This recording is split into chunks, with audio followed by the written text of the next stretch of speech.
استمرار تخبط النظام الجزائري في الوقت اللي عنده مشاكل كثيرة مع مجموعة من الدول، وآخر مشكل كان مع فرنسا بسبب طبعا الاعتراف ديالها بسيادة المغرب على صحرائه، وبعد الردود والإهانات اللي تعرض لها هذا النظام من طرف الهيئات السياسية الفرنسية، لدرجة أنهم وصلوا باش يدرسوا فرض تأشيرة على النخب الجزائرية. يعني أي شخص في السلك الدبلوماسي الجزائري لازم ليه يطلب التأشيرة باش يدخل لفرنسا، يعني بحاله بحال كافة الشعب. وفي ظل هذه الأزمة النظام الجزائري دخل في أزمة جديدة مع أنقرة، وفي ظل هذه التصرفات الصبيانية العشوائية ديال النظام الجزائري قام بواحد التصعيد خطير ضد تركيا. اشنو دار؟ ناض وجه واحد الدعوة لتنظيم انفصالي كيتمثل في أكراد تركيا وأكراد سوريا، وقام بالدعوة ديالهم باش يشاركوا في واحد المؤتمر نظمته جبهة البوليزاريو في تندوف داخل الأراضي الجزائرية. طبعا تركيا رفضت هذا التصرف ديال النظام الجزائري واعتبرته استفزازا من هذا النظام، واعتبرت كذلك هذا التصرف هو تهديدا لأمنها القومي.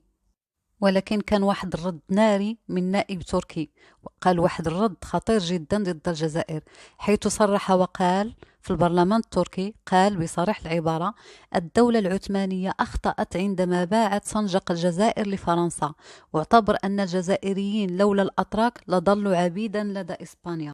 كنشوفوا هذا النظام متخبط كيدخل في المشاكل مع الدول اللي كانت مستعمره، مثلا العثمانيين اللي جلسوا عندهم 3 القرون و20 سنه بعد ما باعوها لفرنسا اللي جلست 132 سنه. وكيف ما كنقولوا ديما انه نظام كيخاف ما يحشم.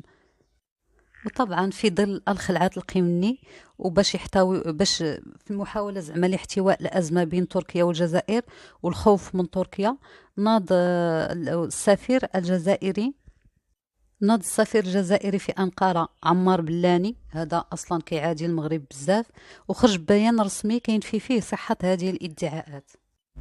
وكيفاش هذا السفير كاين فيه وأن الدليل موجود هو غنحطو لكم، غادي تشوفوا الصورة. ها هي الصورة، كنشوفوا الانفصاليين جنبا إلى جنب على الأراضي الجزائرية في تندوف. وطبعا هذا كيمثل أو كيشكل واحد الاستفزاز لتركيا من جهة ولسوريا كذلك. علاش؟ لأنه سوريا خايف، النظام الجزائري خايف أن سوريا تعترف بسيادة المغرب على صحرائه، خصوصا بعد الإطاحة بنظام بشار الأسد، وخايفين من هذه الحكومة الجديدة أنها تدعم المغرب وتعترف بمغربية الصحراء. فأي تصرف طائش لهذا النظام كيقوم به فقط لمعاداة المغرب. هو النظام الجزائري كيعتبر المغرب هو العدو الكلاسيكي، والمغرب أو المملكة المغربية ما كتلتفتش ليه، غادية في المسيرة التنموية ديالها، وهو كيتخبط مع الدول الآخرين وصبح في عزلة دبلوماسية مع جميع الدول. وإن شاء الله كل شيء غادي يعرف مع من حشرنا الله في الجوار، كيف ما قال الحسن الثاني رحمة الله عليه.